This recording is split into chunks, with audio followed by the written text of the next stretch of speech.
Welcome to Hello Grow, The number one growth podcast in the world. we have today with us Will Gainer, and Will and I have known each other for about 3 years. Quick background on Will is you went into 1-800 contacts in customer service, like frontline in college, right? Correct. And then grew all the way up in the company to the head of operations. Then you left 1-800 contacts, got into some real estate investing.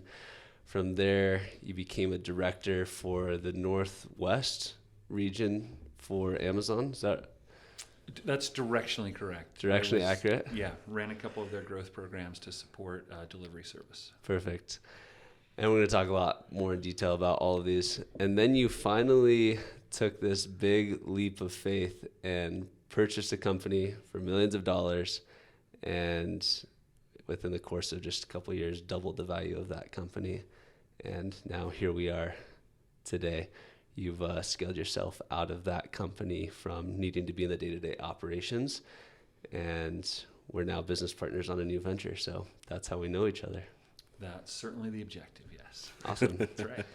Well, the first question is, I'd love to hear your transition from corporate employee to business owner. Those are fairly different roles.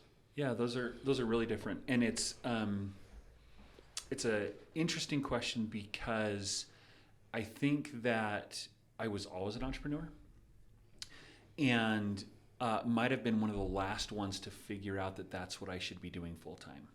And I'll give you some context for that answer. So, as you mentioned, I started at 1-800 Contacts as a college student on Frontlines customer service, doing inbound and outbound customer service, sales, and support. And I loved it. But while I was doing that, within a year of being there, I founded my first company. And it was not an impressive company. It was a candy vending machine company. I had 10 25-cent quarter candy machines that I placed all along the valley. And when I drove back and forth from UVU to work, I would stop and service my vending machines. And the whole idea being just like, if I'm going to be driving this route anyway, how can I make this drive valuable? And I did it because it made sense to me. I didn't really think of it as an entrepreneurial venture, but it was just like always kind of in my DNA. And I'm going to come back and bring these stories together, but did that for a couple of years, probably 2 years, and then got introduced to the nerdiest thing in the world, which is now cool, which is board games, and learned about this Euro-style gaming. You know, I'd grown up on Monopoly and Phase 10 and Skip-Bo, like all the traditional board games that are produced by Hasbro that everybody has in their house.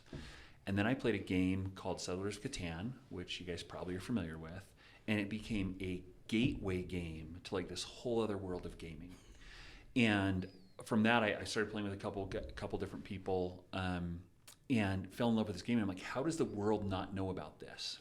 And so I founded what would be my second company, and it was a company that I put together with a couple friends. It was called Gamzu Games, and we got direct relationship with Euro-style board game publishers, and we started figuring out how can we distribute these games to friends and family and kind of grow this into a fun little business. And I would say that it never like became the ultimate of what we wanted it to be, but we did some really cool things with it. We did the Tupperware model. We had parties, we'd bring a bunch of people together, teach them a new game, play games, and then sell the games, which was just a really good way to make people play board games with you. But most people loved them and bought them, and like it was never life-changing, but it was this fun little hobby. And then we were working on growth strategy.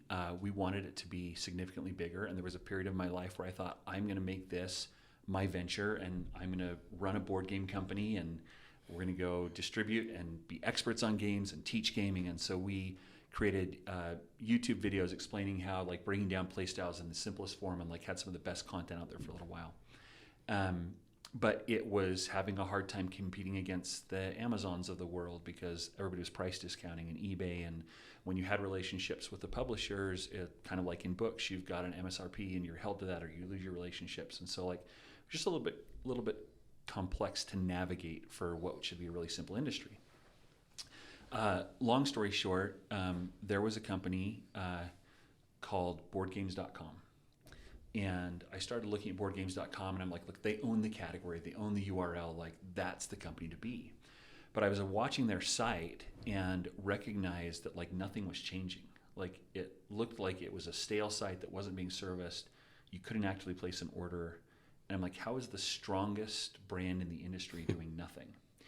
And so my partner and I decided that we wanted to set up a meeting with whoever owned boardgames.com and figure out if we could go run boardgames.com and pay them like a commission for being able to use their brand assets, which was kind of a wild idea. We were ready to fly anywhere in the country, go have this meeting, go figure it out. And long story short, we found the guy's name and we reached out to him, and he said, I got this with part of this other acquisition. It was one of the digital assets. I've always thought it should be something. I haven't worked on it. Let's meet. And we're like, great. Where do you want to meet? And so he sends us his address, and he was in Lehigh. Like randomly, I expected we were going to California or New York, and this guy was in Lehigh. So we go down, we walk into it. He was running a successful marketing company, sit down in his office, do a handshake agreement, and we walked out with control of boardgames.com. Wow. Which was wild. Do you still own control of that? No, we didn't buy the website because it was like a $2 million asset. We just he gave us all the logs in. We went back, we built a new website, we deployed it, we put serviceable inventory, we updated, the blog posts, things like that, and we launched it like in October ahead of the Christmas season. And then I spent the next 4 months packing board games in my basement every night and shipping them out all over the country and sometimes the world. And it was just like the craziest ride. Wow. Perfect place, perfect timing. Yeah, and just a wild opportunity. And so I could spend a long time talking about that, but to condense it down, 6 months later, he made me an offer to leave my corporate job to come build this from the ground up and really go after it because he'd sold his company, and the timing just wasn't right, and the opportunity wasn't quite right to go and do that. And so we kind of put that chapter to bed and eventually turned, Gamzu Games became a hobby business that then kind of just went by the wayside as it, became less and less interesting as Board Game Geek and Amazon just kind of emerged as the categories in the space. And so, but it was a really, really fun ride where I learned a ton of lessons and kept that entrepreneurial kind of process and growth period go. And I think for me, when I look at it, I was doing this as kind of my side hustle while aggressively trying to grow my corporate career with a company that I absolutely love.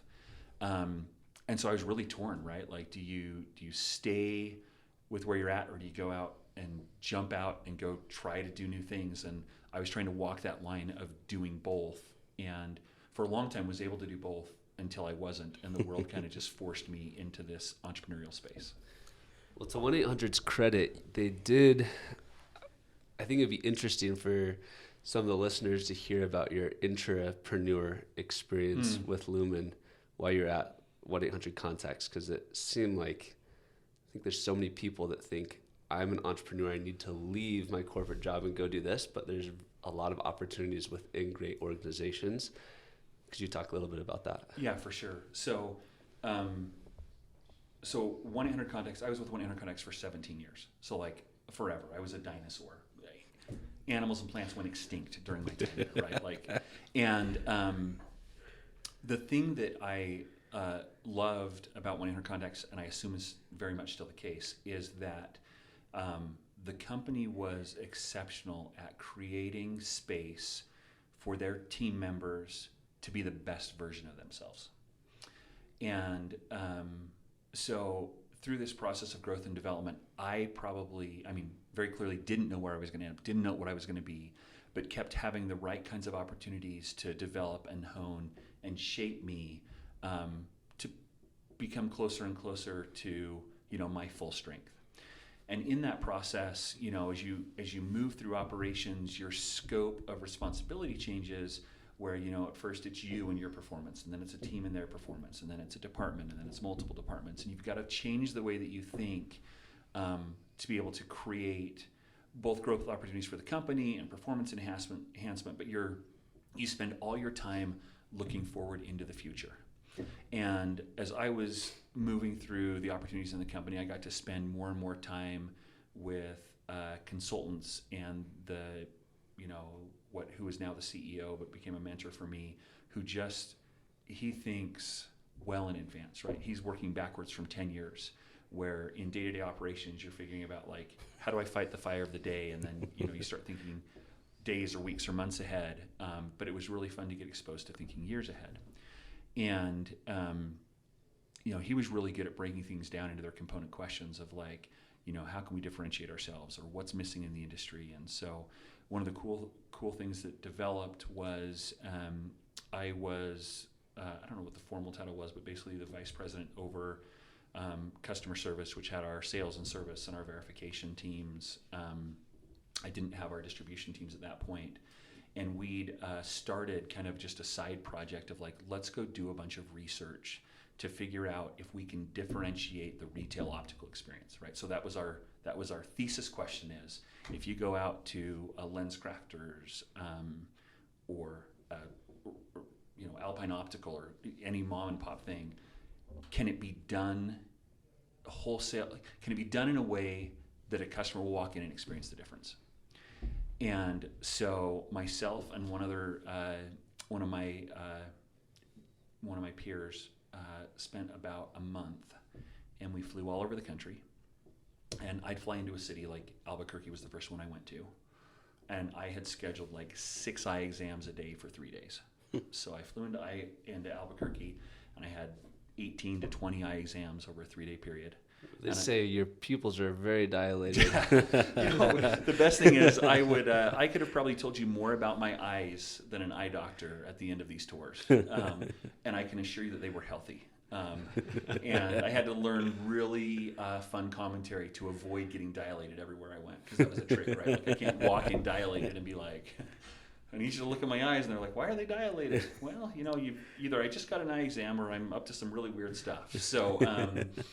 So I had to come up with, oh no, I've got a meeting or whatever. But yeah, I got my eyes tested a ton, and we basically built a scorecard, and we'd go out and we'd fill it out and evaluate, can we differentiate? And so we'd compile all of our notes. We'd get on conference calls at night. We'd put it together. Basically, what we were able to do is identify a couple things that we thought we could do that would add noticeable and differentiated value for the consumer if they went to a different kind of optical shop. And the base of that, which is not different than a lot of places where businesses can innovate and improve, is that in a lot of professional services, the experience is built around the provider, not around the guest.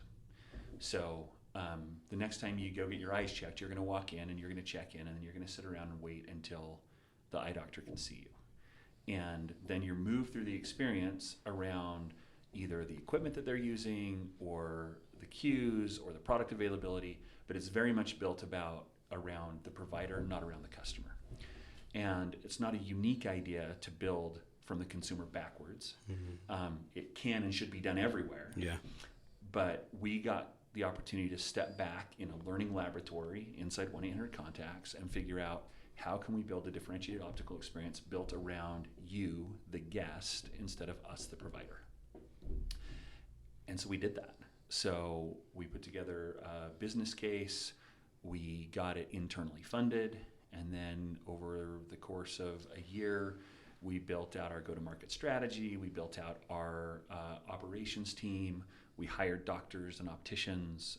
We'd identified Chicago as the market to launch in, because it had population density, but it also had a lot of diverse demographics and areas. So we could go in the suburbs, we could go urban, we could go rural within a hour and a half drive.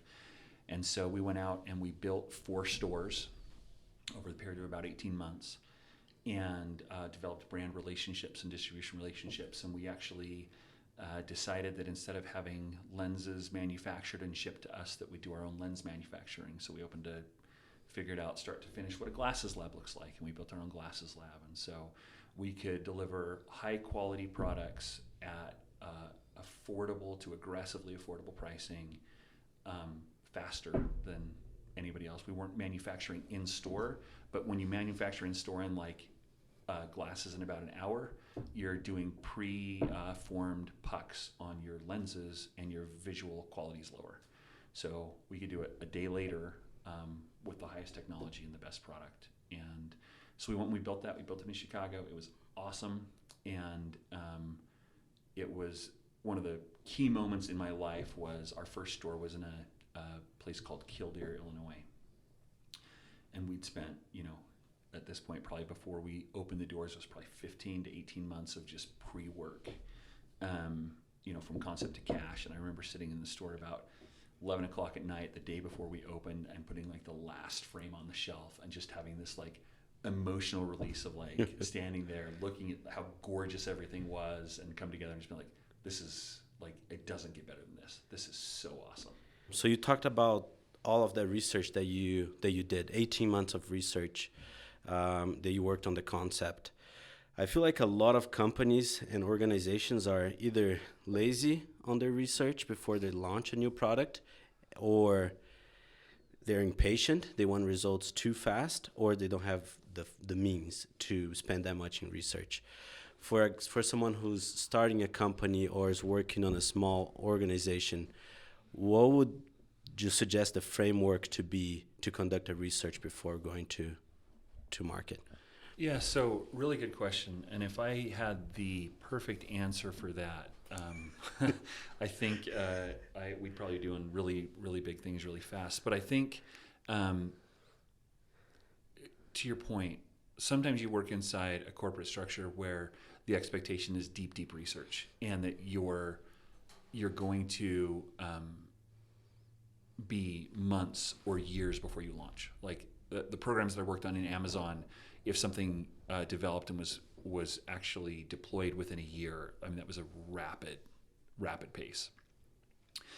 But I think the key is, and the framework that most entrepreneurs and small businesses work in, is how do you shorten the learning curve so that you can get to the right answer faster?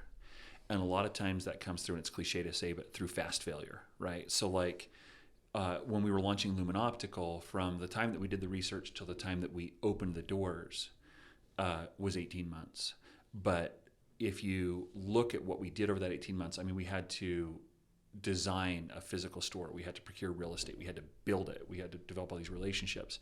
The very first thing that we did is we had an optical shop inside 1-800-CONTACTS where employees could come get eye exams. And that was a part-time thing that was, 2 days a week or 5 days a month, where people could schedule exams just as a service to get their contact lens prescription. We immediately, like as soon as we said, hey, this is interesting, the very first thing we did is we figured out how to take that optical shop and repurpose it to be public facing. So today that's called South Valley Optical. It's still operational. It's inside the building at 1-800-CONTACTS, but you could call them and schedule and go get your eye exam in the next week. And so within 6 weeks of identifying that we wanted to do it, we had an operating test concept. And we learned from that every day through observation. Like we just go sit there and watch stuff happen and see how people were experiencing. And we would try to make small iterations as fast as possible to enhance that experience. So at like in the world that I live now, where we're running a construction company and developing projects, and we're constantly trying to innovate and get better at what we do and bring in new verticals and new channels and new products, things that make it better for us and for our customers. It's all about like, how do I get there as fast as possible to a point where failure doesn't break me? Meaning I'm willing to fail fast if that failure leads to an outcome that I can live with. So, I'm not going to take all of our working capital and go to Vegas and put it on black. It'd be awesome if it worked, but if it fails, I'm out of business. Right? So you've got to mitigate the risk in a way, but that doesn't hinder you from moving forward. Okay. And so if you have an idea to innovate something, put together, just playing back, making sure I understand. Yep. Put together an MVP, test it, fail, go back to the lab, work on it again, test it again, and just fast multiple times. Yeah, because I think that as human beings, we have a natural resistance to failure. Mm-hmm. But we have to reframe the way we think about failure, right? Like there's actually not a lot of decisions that you or I could make today that would lead to an astronomical failure. But can we make a decision that leads to a micro failure that actually moves us forward? I love that. And if you reframe that into it being a positive, then you've learned and you're better. And I think that's the key, is like, don't bet the farm on everything. Make a lot of really small bets, but don't be afraid to be wrong on a bet. Yeah, I love that. Will, just in the last 3 minutes, I think you said the word innovate quite a few times. And in this entire interview, you said the word multiple times. Every single interaction I've had with you, you're always the person at the table that has the most amount of ideas, and you're always thinking outside the box. So I went into your LinkedIn profile this morning, and the first 2 words, charismatic and optimist, and innovative. Charismatic and innovative. Is that it? Am I saying the right thing? You're saying the right thing. I haven't looked at my LinkedIn profile today, so I can't tell you, but I'll trust you. No, under about. And I was like, yeah, that's Will. Like every single interaction that I've had with you, you're extremely charismatic and always thinking outside the box. Where does that come from? Undiagnosed ADHD. So I say that a little bit joking, but yeah, my brain doesn't have a relaxed state. And the way that I consume information is, it probably drives people around me nuts. Like, I can't watch a movie unless I'm doing something else too. So my phone has lots of weird distractions on it, but most of them actually move me forward in things. So if we sat down and watched a movie together, what you'd see is that while we're watching a movie, I'm looking at business listings. I'm browsing real estate. I'm looking at commercial real estate deals. I'm thinking about Airbnb arbitrage. I'm thinking about a customer in the back of my mind. I'm sending a note or a text to somebody, like, and like, if you watch me, you'd be like, he hates this movie. And I'm like, no, I'm totally into it. Like, this is just how I have to consume information, because I have to be working on multiple things. I can't not. And like, when you hear me talk about my career and the things that I was doing, it makes a lot of sense, because I don't hold still. And like, this is my least favorite time of year, because it's dark at 5:00. And as I start wrapping up my day and I walk upstairs or come in the house and the family's there, I'm like, how do I get from now to bedtime in a way that they feel like I'm engaged and active with them, so that I can be a good husband and a good father, and also not go insane, right? And that is a really complex question that I'm trying to answer every day, how to be a little bit better at filling those roles and still like just keeping everything moving. Our listeners are mostly entrepreneurs and salespeople, and I think a lot of them have ADD. Yeah. What are tactics or strategies that they can employ to take their ADD from a hindrance and make it an asset? Yeah, so to be very clear, this is not a clinical answer, and I am undiagnosed. I am self-diagnosed or spousal diagnosed, if that's a thing. But I would say flip the script on the way that you view that, because I see it as a complete and total superpower. And someday, if I have time and can stay focused long enough, I should write a book on how it's a superpower, because it can be distracting to have your mind want to go a bunch of different directions, unless you look at it and say, hey, my mind is capable of processing complexity really fast and actually is optimized when it does that. So, in entrepreneurship and in business, and Court, you're actually exceptional at this, we hear a lot that we're coached to narrow and obsess, right? For people with whose minds don't work that way, I would actually say you shouldn't narrow and obsess, you should dream and scheme. Because I'm at my best when I'm dreaming and scheming. And you'll get my creativity, you'll get my energy, you'll get my output. When I think about the world in terms of what the world can be, I'm at my best. When I think about how to make one thing move along faster, and that's the only thing that matters, I'm at my worst. So when a business partner or friend or coworker works with me, they've got to be a little bit tolerant of me being like, hey, you know what? Yeah, we're going to ship this package faster. But what if we tried to build a teleporter and just get it there now, right? And that technology doesn't exist, and we're not capable of doing it, but my mind's got to go through all the processes of becoming so that I can achieve the best outcome faster. And it won't take me longer. it's just going to be, it's not a straight and narrow path. It's a windy, loopy, crazy journey. But we get there. I want that's a great answer. So we talked a lot about micro failures and failing fast and kind of this incubator and experiments. Fast forward after you leave 1-800-CONTACTS, you go and spend millions of dollars purchasing a company, and you don't really get to have micro failures and micro purchases before that. I want to hear that experience. How was it? What were your feelings? Did you have any buyer's remorse? Really, really good question. So I think the leap probably is significant, but it's probably a little bit less significant. So we haven't talked about these things, and I know we're a little bit time constrained, so we can't explore all the craziness. But between Gamzu Games and Complete Construction, with a team of investors, we purchased and operated 2 Hokulea shave ice stands, like franchise shave ice stands. Ran those for a couple years and then exited out of that. We bought and operated a Fizz Drinks, and then we exited out of that. So there were 2 more traditional acquisition and exit strategies of existing businesses before we went and bought something that was like big for us, really small for a lot of people, big for us. And so we'd seen success and failure inside those, right? So like with Hokulea, it was a really fun business, but it's complex because your workforce is like 15 and 16 years old.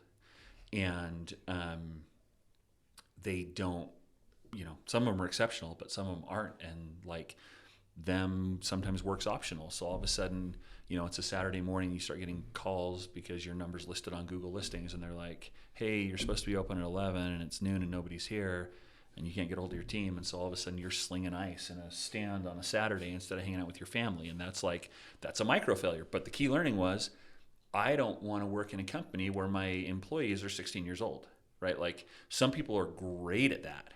It wasn't for me because there were just too many little failures, and my proximity was different, right? My locations were 40 minutes away from me, and if they would have been 5, I would have loved it. But because I had a 40-minute drive on each side of every time I had to go over there, it was a micro learning. So we ran the business, we exited the business, and I learned a lot about what kind of business I was interested in, who I was willing to employ, and the proximity of that business needed to be to my home for it to be a winning scenario for me. So tons of micro failures inside of Hokulea. So then you'd say, well, those are some really interesting lessons. How did you take those to Fizz? Well, at Fizz, instead of employing 15 and 16-year-olds, you employ 16 and 17-year-olds. So we leveled up one year. That was, I maybe should have thought about that a little bit more. But Fizz was, a growing brand, a really fun business, and we had a unique acquisition opportunity where we only owned Fizz for 24 months exactly, almost to the day from when we bought to when we sold. But we doubled our exit, right? So that is a really big success story. Yeah. But inside that, again, a ton of micro failures. I learned a lot about the kind of partners you want to have in business, right? And so today, if you talk to me and we're talking about business and they're like, hey, what do you want to do? What do you want to work on? I will, this is verbatim what I say. I say, I want to work on challenging problems with people that I love. Okay, so I learned that by working on non-complex problems with people that I didn't love. I liked them, but I didn't love them. And so now if I'm going to put my livelihood and time and energy into something, it's got to meet that criteria. And you learn that by having those experiences. And through that process, we also, with a couple different friends and partners, we've invested in Airbnb real estate, right? So we got our first unit, we exited the unit, bought a bigger unit, added another unit. Now we've got 2 properties that we're going to be building this year because it's been really intriguing. And so you learn about real estate investing and ownership and partnership all through that. And so long answer to a really simple question, but because I'd seen it in candy vending and Gamzu Games and Hokulea and Fizz, it wasn't a big leap to say, hey, business is business and financial statements are financial statements. And if I can make this work in a spreadsheet, I now have the confidence in my ability to go run this company, and more importantly, my ability to find, hire, develop, or enhance the right people. And a lot of that comes from the development at 1-800-CONTACTS and some experiences in Amazon, that if the business is healthy enough, then I can take what is probably a big risk to go buy an expensive company and be a little bit more aggressive on the bet. Is that fair? It's fair. It's a really good answer. My favorite question to ask on these podcasts. Oh, yeah. Elon Musk says that starting a business is like chewing on glass while staring into the abyss. And I've known you for the last, since you've purchased Complete Construction, and we've had some early morning walks, some late night chats of, hey man, some stuff has hit the fan, it's rough. So can you talk about one or two of those staring into the abyss, chewing on glass moments? Yeah. First of all, I think it's right. And when you face those moments, the most critical thing is having a person or people in your network, so that even though you might be alone in the problem, you don't feel isolated in your process. Because I think in some of those moments in any business or even any career, if you feel isolated and alone, it's less interesting. It creates feelings of negativity and frustration that sometimes we then don't overcome, right? And the difference as an entrepreneur or the head of a company, there's like, you don't have a get out of jail free card, right? Like that statement, the only way out is through, like has just become, I probably should tattoo it on my face because your back's against the wall. Like you've just got to keep going. And so I think you start with that framework of like, hey, I mean, sometimes you can give up, but in reality, I'm not giving up. So I've got to go through, and to go through, I've got to have the right people in my life, which is why I like to work on challenging problems with people that I love, because if we love each other, it's going to be fine. And if that makes people uncomfortable, you can say people that I trust or people that I like, or, frame it to fit your need. But I want to know that I'm working with people that care as much as I do and that are in it with me on a personal and professional level. And that doesn't fit every organization, and that's really hard, in a 1 million person company. But when, you're the head of a company and you have control over it, it's pretty easy to get right. So I'll give you that background. A couple of my moments, when we purchased the company, I took the company over in a state of chaos that I didn't understand. Because from the outside looking in, and from the prospectus and the financials and everything that I could do without being the owner, it looked very much one way. And then as soon as I crossed the threshold, there was a lot of turmoil. And so you asked earlier if there was buyer's remorse. There wasn't buyer's remorse. There was certainly buyer's questioning of like, okay, how do I fix the problem that we're in? And so to give context to that very specific problem is about 60% of the company's revenue came from a single vendor, one company that gave us business. And prior to me purchasing the company, we had been shut off of that vendor, and I was not informed about that. And so our revenue story, we had a 60% headwind on day one that was terrifying and frustrating and hard to overcome. But I believed in the company, and I believed in the purpose that we'd bought the company, and felt like my long-term game was still intact. And so I basically spent 90 months on a goodwill tour, calling, meeting with, emailing, talking to everybody I could to get that restored to where it was before, with only optimism and effort as my controls. And over a 90-day period, we were able to get that restored. But that was a dark abyss that was terrifying. Wow. Optimism and effort. That's crazy.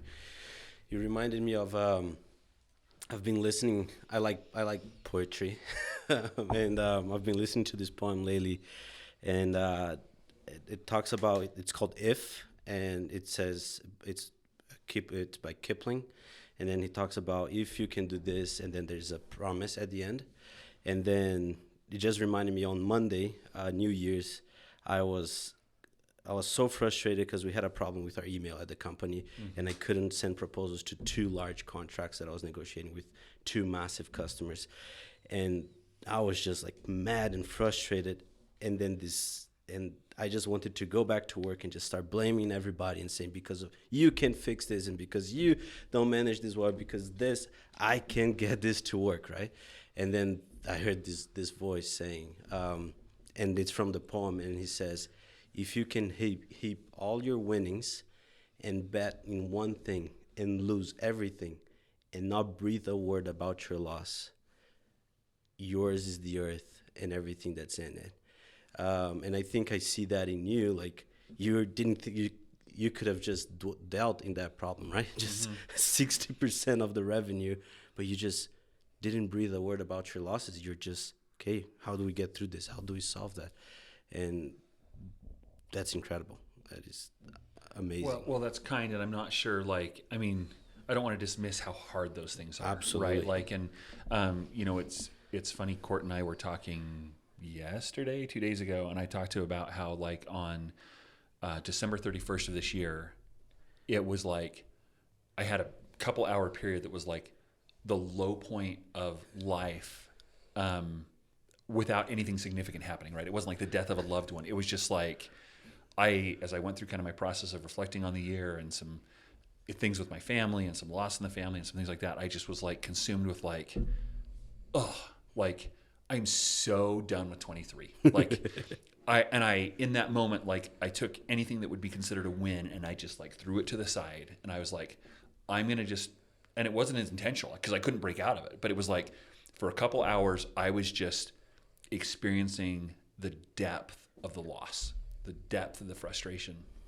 And I know it's a little bit out of scope of the conversation, but I think it's actually really important that just as people, and I think specifically as entrepreneurs, we're so wired to just go and move on and go and move on and go move on, that if we're not careful, we can build up a debt load of emotion and deference that can then become crippling if we don't take the time to process it. And when we start processing, and I won't speak for our gender, but for me, I tend to think through it like I do a business problem. I'm frustrated, I'm sad, I'm upset, something big or hard or difficult happened. How do I, as fast as possible, move from the point of despair to where I'm good again? And a lot of times that works unless you have unresolved depth of understanding and feeling and emotion that's going to sit there in the background. And I had a unique experience, if I can be personal for a minute, where I lost an uncle in November to a short battle with cancer. And he and I were close, probably as uncles go. I have a couple uncles I'm closer to. We talked 4 or 5 times a year, but he lived out of state. It wasn't like we were in each other's houses all the time. We saw each other every other year or so. And I went to his funeral, and I just I was a wreck, like uncontrollably deep, difficult pain. And I kept kind of pulling myself away going, why am I experiencing this sense of loss for someone who's important to me and a key player in my life? But this is really challenging. And what I'd found is, coming back to what we've just been talking about, in 2005, my dad passed away. In 2011, my wife and I lost our daughter, who was 60 days old. And in both of those things, the thing that I dealt with is, how do I move myself and my family through this to a point of being as fast as possible? Never did I stop and process to the point of, how do I learn from this and process this and deal with my grief and my loss so that I can be the best version of myself, not just a version that's surviving. And through some just reflection and some hikes and walks and getting clarity. And it was really unique to be out of state at a funeral without my family, because the only role I had to play was mourn the loss. Right. And so I was able to go to a new depth of processing my previous losses and my uncle's loss kind of in one contiguous growth period over a few days. And I just like, it was hard and gut-wrenching and painful. And yet coming out of it, I was edified and strengthened and motivated. And so I've tried to be a lot more cognizant of the times where I'm trying to just move through something as fast as possible versus process and learn. Because at the end of the day, outside of business and everything else, I just feel like our mission is to become the very best version of ourselves while we're here. And I don't want to ever compromise that by trying to move too fast and focusing on the wrong thing. I really like that. And thanks for getting personal and sharing that and making sure that people hear that it's okay to feel that. I remember I getting a little personal. So I lost my dad about a year and a half ago, and I received dozens and dozens of messages that day. But Court sent me a message. This guy's pretty smart, actually. He doesn't look like that, but he can be pretty smart. And then he sends me this message, and he says, "Just don't judge your emotions. If you want to cry, just cry. If you want to be happy, don't ask yourself why are you happy in such a sad day. Just don't judge your emotions. Feel whatever you want to feel at that time, because you can't take pain out of life without taking its joy as well." And that was the best advice that I received that day, and it really helped me get through it. Exactly, I took 2 weeks off of work, just went through that and experienced what I had to experience, instead of like I could have just rushed back to work and tried to get back on track. But I really appreciate that you took a moment to emphasize on that, because I think it's extremely important. Sometimes as entrepreneurs, as leaders, we feel like we can't be weak or we can't show weaknesses, right? But at the end of the day, we need to go through those things. 100%. I think that's why the support system that you have is so important, because there is this aspect of, I think it is important for the leader to have this confidence that exudes, to show that to the company. I think it is important when you're, David Karn mentions this all the time, that the guy you want next to you in a foxhole when the shots start flying is not the guy that starts waving their arms and stands up and freaks out. It's the guy that can be calm and collected. But to be calm and collected, you often need people in your circle that you can call up and say, I'm in a foxhole and shots are flying overhead and I want to stand up and wave my arms. Talk me through this. I think it's unique that we're sitting at a table with 3 people that have all lost their dads and had to go on and figure it out like the only way forward was through. Yep. I have one more question for Will, but do you have any more before we wrap up? And Will, do you have any questions for us? You didn't need to bring any questions for us. It's not my place to ask questions. I have one question. So Will, you've done so many things, and you're involved in so many things at the same time.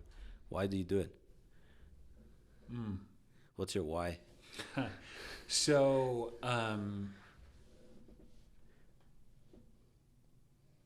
wow. I mean, this is I don't know if I've ever shared this experience with either of you before. So I am really shaped by my experiences, like really shaped by them. And I spend a lot of time thinking about them and going retroactively. And like, I think one of the maybe weaknesses and strengths of the way that my brain works is like, I'll remember minute details of things that like don't actually matter, and I'll process months or years later, and then they'll come to mean a lot to me. So when I was I should go back and figure out exactly when, but I was a teacher, probably 16, 17 years old. It was probably about this time of year, and Ford was doing its annual clearance event. There was some sort of incentive on a truck or a Bronco or something, and my dad was interested in it. And he had me go, he's like, we're going to go look at this truck, but like, go put on your church clothes. Okay, and my dad, I love my dad. We should, we've all lost our dads. We should do a daddy issues episode later. But we, so I put on my like church clothes, and we went to the Ford dealership to test drive a car. And the whole time I'm thinking, why am I why am I dressed How old are you? up for this? Like 16 or 17. Okay. But the idea of a new car was great, right? But like, why am I dressed up for this? And I remember, I asked my dad that question, like, as we're pulling in, and he said, I want them to know that I'm serious and that we can afford it. And I'm like, well, I don't get it. Like, I do not get why we're having this experience, because people that drive trucks drive them all the time, not in church clothes, right? Like, so it feels like we're on the wrong side of this equation. And then when we went in there, and my dad's probably rolling his eyes, but like, we went in there and we were waiting for the salesman, and he like started talking about stuff we'd never talked about before. Like, he said, oh, did you see what's happening with the Microsoft stock? And I was like, what is happening? We talk about hunting and fishing and sports and my siblings. Like, we've never talked about stocks before. And so we test drive the truck, and we didn't buy the truck, and we're driving home, and I'm like, what was that? And he's just like, I just want people to take us seriously. And my dad had this weird thing where like, he came off as like super confident, like risk taker, and just was not at all. And I was so shaped by that, where like, my dad would talk to me all the time about, oh, I thought about this, or we could go do this, or we could do that. And I'd be like, go, do it. Let's go. Let's, anything. Let's do it. Let's buy that little fishing boat. Let's find a cabin. Let's do anything. And he just like, he loved to dream and never knew how to take that dream into action. And we're so shaped by our upbringings that I just decided, like, if I decide I'm going to do something, I'm just going to do it, because I don't just want to talk about it. It's not fun to just talk about it. I just want to go figure it out. And so I got so wired to just like be action oriented. And it probably drives my wife and other people in my life absolutely insane. But like, her first experience with that, we'd been married for 6 months. We were living in an apartment in Provo while attending BYU. And I found a house in Saratoga Springs, and I'm like, hey, this is only slightly more than our rent. Interest rates were good. The price of the house was really low. I'm like, we should be homeowners. And she's like, we're like in our second year at BYU. We've been married for 6 months. This seems like you don't do that yet. That's the wrong stage. And I'm like, no, it's the right stage. And it was the first like real fight of our marriage.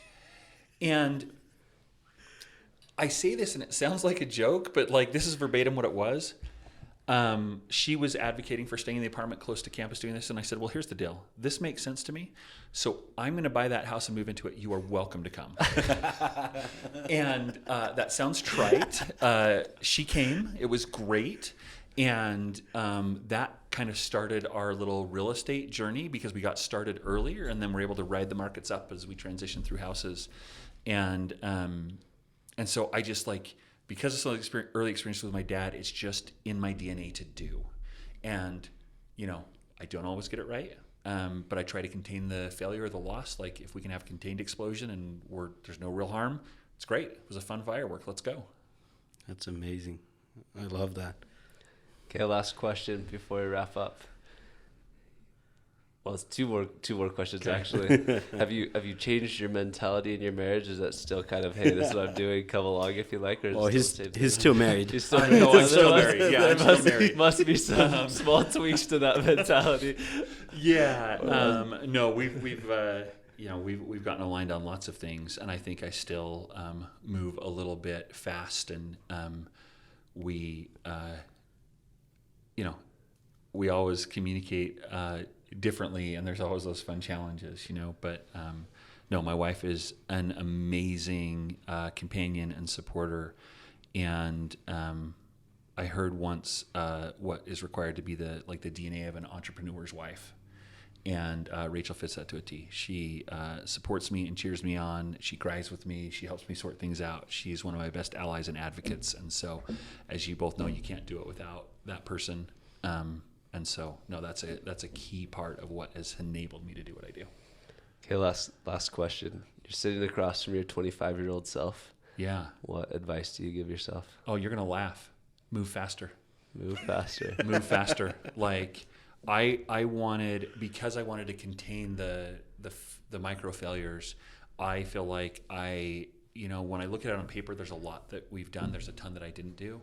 And I think that there probably are some times where narrowing and obsessing would have been good because I could have gone deeper in a thing. I like to have lots of things in my world. But because of that, like, I have Airbnb properties, but I have, 4, not 40. And I've had small businesses, but I have 5, not one giant unicorn, right? And so I think you've just got to pick the row that you want to hoe. And for me, it would be move faster. Awesome. Thanks, Will. Thank you. Thank you so much, Will. This was amazing.